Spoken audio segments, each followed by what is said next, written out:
உன்னை சோர்வுக்குள்ளாய் மாற்றுகிற எந்த சக்தியும்,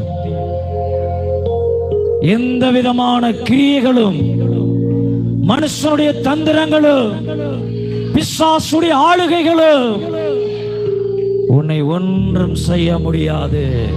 நல்ல கரங்களை தட்டி ஆண்டவரை மகிமைப்படுத்துங்க. எந்த கிரியைகளும் உன்னை ஒன்றும் செய்ய முடியாது. அல்லேலூயா ஜீசஸ். ஆவியானவரே, சகோதரனே சகோதரியே, ஒன்றை நீங்கள் புரிந்து கொள்ள வேண்டும். ஏன் ஆண்டவரே என்னுடைய வாழ்க்கையில் மாத்திரை இவ்வளவு பிரச்சனைகளும் போராட்டங்களும், ஏன் ஆண்டவரே என்னுடைய வாழ்க்கையில் இப்படிப்பட்ட சூழ்நிலைகள்லாம் சம்பவிக்குது என்று சொல்லி உங்களுடைய வாழ்க்கையில் ஒரு பெரிய ஒரு கேள்விக்குறி எழும்பலாம். என் தேவன் அதற்கு கொடுக்கிற ஒரு பதில், நீ என்னுடைய பிள்ளை, நீ என்னுடைய மகன், நீ என்னுடைய மகள்.